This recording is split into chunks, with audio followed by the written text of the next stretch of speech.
Voltamos com a nossa conversa com o ex-árbitro de futebol Aurélio Martins, aqui de Jacareí. Bom, Aurélio, vamos contar algumas histórias engraçadas, curiosas, das suas arbitragens nesses anos todos. Eu não saio de Camburão, né? Todo mundo pensa também assim, não, você já saiu de Camburão, né, Rodrigo? Eu não saí de Camburão, graças a Deus, nessa minha vida de árbitro, mas tem muitas histórias. Uma engraçada foi um jogo que eu não me recordo onde foi, que depois, quando a gente já estava se dirigindo, depois de término do jogo, a gente já estava se dirigindo ao vestiário da arbitragem, só estava o trio o quarteto de arbitragem, né? E os policiais. E eu vejo uma pessoa gritando lá do fundo, do outro lado do campo, vindo, correndo, né? Uma pessoa até estava um pouco cheinha pro momento, né? E correndo bem, daquele jeito, meio devagar, mas correu o campo inteiro. Não sei se ele ia tentar agredir a gente, e o policial só sacou do spray de pimenta e jogou. E aí ele já teve que voltar, aquela corrida toda dele não serviu para muita coisa. A intenção dele era fazer alguma coisa com a gente. Mas aí isso aconteceu antes. Aí uma vez eu estava apitando no Espírito Santo, esse foi engraçado também. Um jogo muito difícil, acho que na Série B ou na Série C, não me recordo, de um time, acho que é do Ferroviário, contra o Nova... que até subiu, um time aqui do Rio de Janeiro, não sei se é o Nova Iguaçu, acho que é. E aí acabou o jogo, um senhor saiu do outro lado do campo também, mais ou menos como essa história que eu te falei, vindo, eu falei, não é possível que o cara vai vir aqui me reclamar comigo.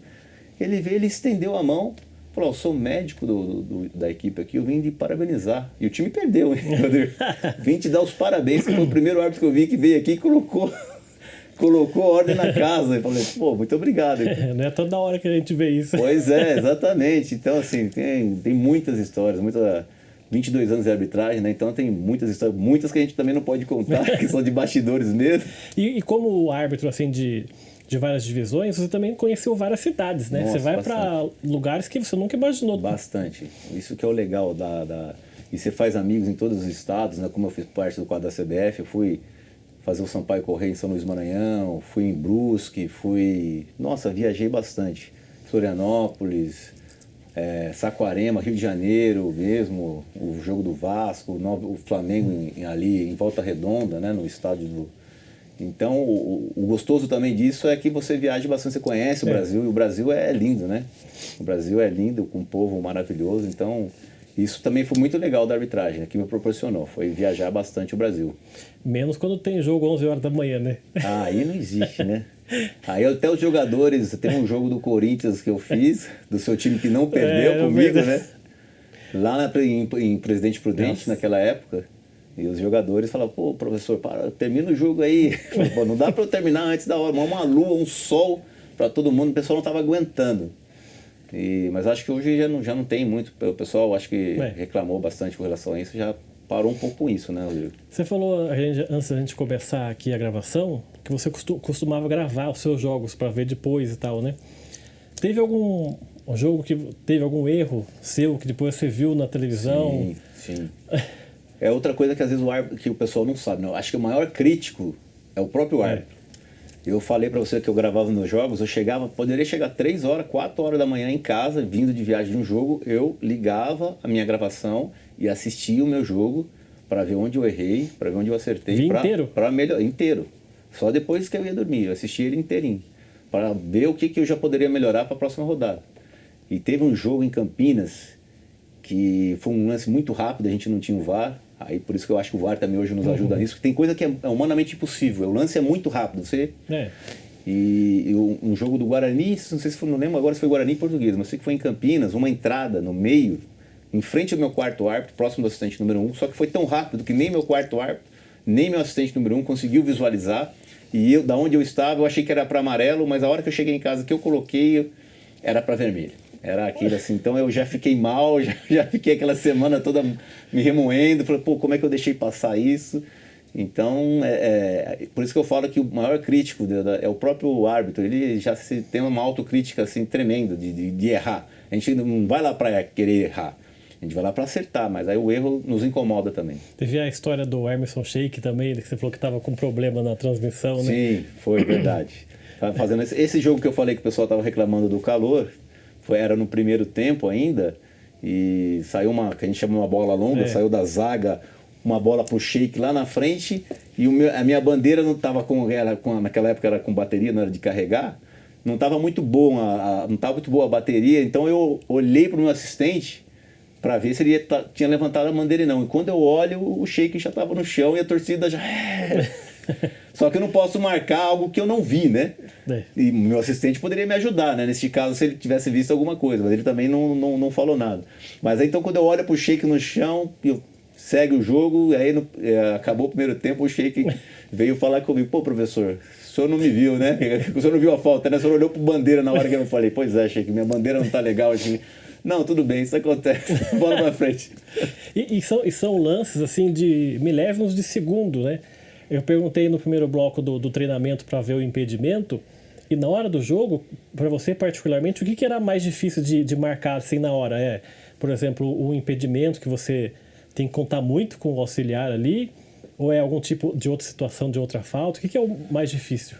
Para o árbitro central, Rodrigo, eu acho que é aquelas chegadas que você não sabe se o cara pega a bola primeiro ou não.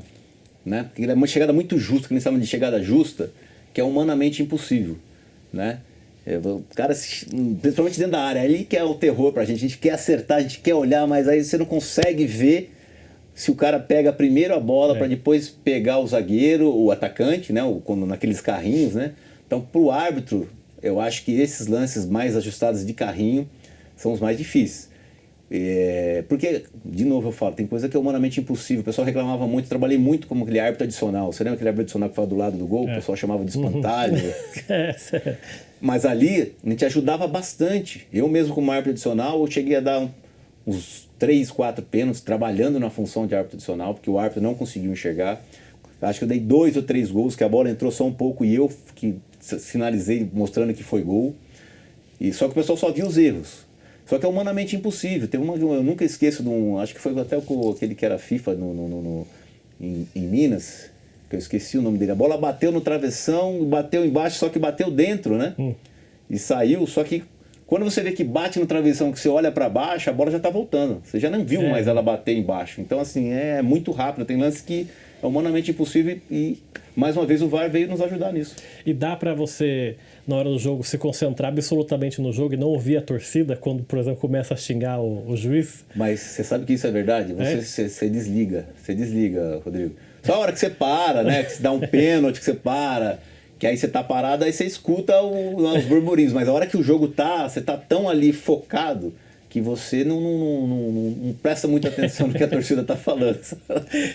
E jogadores encrenqueiros com o árbitro que só reclamam? Nossa. Quem que foi, se você tivesse que fazer um ranking dos mais chatos? Sério? Você vai fazer isso comigo? Sério?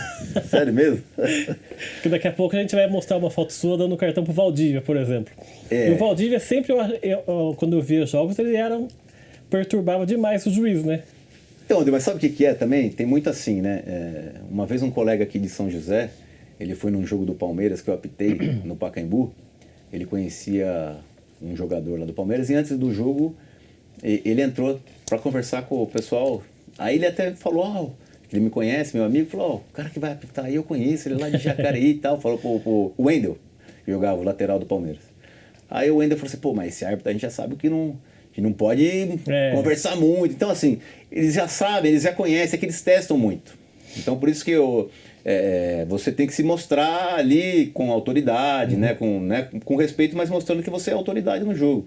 Porque o pessoal já começa a perceber que você não tem como. Entendeu? Então, os jogadores dão Uma vez foi muito engraçado que eu fui apitar um jogo em Salgueiro, Pernambuco. E era o Salgueiro Pernambuco contra Cuiabá. E o treinador do Cuiabá era o Rui Scarpino, não sei se você lembra dele, foi muito treinador falecido, tadinho, faleceu também, era muita gente fina. Conheci ele muito nos jogos, nos times aqui do interior de São Paulo, e ele era o treinador do Cuiabá. E antes de começar o jogo, ele falou, professor, Deus abençoe, já falei com meus jogadores, ninguém vai te perturbar, fique tranquilo. Eu falei, bom, então já sabe como é que funciona. Eu falei, então fica tranquilo. Então tem muito assim, né? Mas tem uns que são muito chatos, né? O Luiz Fabiano era muito chato, né? O Rogério Ceni, assim, também de reclamar demais, né?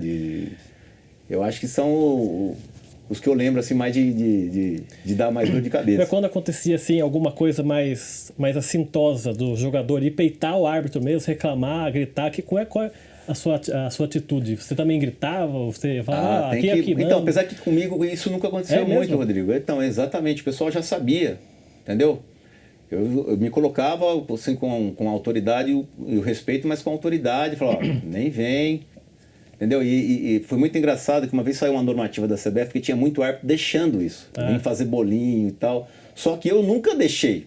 Eu já tinha isso. O cara já vinha e falou, já nem vem. O cara vinha e eu já levantava o amarelo. Aí saiu uma normativa da CBF para que os árbitros fizessem isso também. Aí um colega meu daqui de São Paulo falou, pô, Aurélio, agora você está respaldado, inclusive, com a normativa da CBF. Cara, porque é muito feio. Por isso é feio demais. Você não vê uma outra competição de um outro esporte com isso, sabe? Às vezes você tem uma reclamação ou outra, mas aquele negócio de bolinho, de bololô... Não, e nem vê fora do Brasil, né? Parece que é só aqui que acontece isso, né? Exatamente, entendeu? Agora eu lembrei até, teve uma época, teve um ano que a Globo reclamou com a CBF. Porque a bola rolando tá ficando pouco tempo de bola rolando, porque tinha muito bololô, tinha muita confusão. Entendeu? Então tava pedindo que a CBF exigisse um pouco mais de autoridade ali, de cartões, de agilizar o jogo, porque tá ficando muito tempo com a bola parada. E antigamente tinha aqueles árbitros que eram mais briguentos, tipo o Dulcídio Vanderlei Bosquilha, né? Que gritavam com os jogadores. O próprio Edilson Pereira de Carvalho. O Edilson Pereira de Carvalho, não levava o desaforo para casa, né? Ceneme também era assim. Ceneme era assim. O Oscar Roberto Godoy, né? Então, eu gostava dessa linha, eu já ia mais nessa linha, entendeu, Rodrigo? Então, eu já gostava mais dessa linha. E você, nesses anos todos de arbitragem, a gente falou do jogo principal, né? Que você elencou 2 jogos aí, mas por exemplo, tá com jogadores importantes ali, sobre a sua responsabilidade, né? Você falou do Rogério Ceni, Luiz Fabiano, o próprio Valdívia, e daqui a pouco a gente vai mostrar uma foto até com o Neymar, né? Na estreia do Neymar. Sim. Como é que é para você, quando vai apitar esses jogos maiores, saber que tá ali, que um erro seu pode beneficiar, dar um campeonato para um, para outro? Como é que a cabeça lida com isso? Então, por isso que eu te falei que nós somos o árbitro, a maior crítica é o próprio árbitro, né? A gente trabalha bastante para a gente chegar lá e não errar. Mas tem coisa que às vezes a gente não consegue, né? Mas a gente foca bastante, trabalha, a gente estuda bastante. Outra coisa que o pessoal não sabe, a gente estuda as equipes. A gente vai para um jogo, você falou do Neymar. Quando a gente ia para o jogo do Neymar, a gente já sabia como é que funcionava o esquema tático deles. A gente estudava muito isso, sabe? Para a gente tentar já se precaver. O cara vai receber aqui, ele vai lançar uma longa no Neymar, a gente já tem que estar lá próximo, o assistente já tem que estar ligado. Então esse plano de trabalho com a arbitragem, para a gente diminuir os erros, né? Minimizar os erros. Assim, então, assim, graças a Deus, na minha grande maioria dos jogos, não tive muitos erros assim, principalmente fundamentais, assim, né? Que, como você falou, de tirar o título de alguma equipe. Apesar que não é que eu esteja defendendo o árbitro, eu falo assim, Rodrigo, mas a equipe que deixa ali para acontecer, eu acho que assim, a equipe tem que tem equipe que joga fechadinho por uma bola. Daqui a pouco o árbitro erra, dá um pênalti conta, pronto, perdemos por causa do árbitro. Né? A equipe joga fechada, não sai pro jogo, não abre, né? Porque quer ficar ali. Mas se é uma equipe, o Santos na época de Pelé, ele reclamava do árbitro, ele ia lá, fazia 2, 3, 4 gols. Se o árbitro desse um pênalti meio esquisito aqui, ganhamos de 3-1, ganhou de 4-1, não é isso? Então joga muita responsabilidade também, né, Rodrigo? Você chegou a apitar com o VAR? Com o VAR, não. Não? Não apitei com o VAR. Porque o pessoal, os árbitros de hoje dizem que tem diferença, né? Ah, sim. Sim. Apesar que o pessoal cobra muito isso, e eu também concordo, né? Tem a decisão do árbitro central, né? Tem que debater. Fala que hoje o bandeirinho não vale mais nada, porque se ele errar ou não errar, o VAR estaria para consertar, né? Pois é. Então, já dizem que já estão até querendo acabar com bandeirinha, né? Com o árbitro assistente.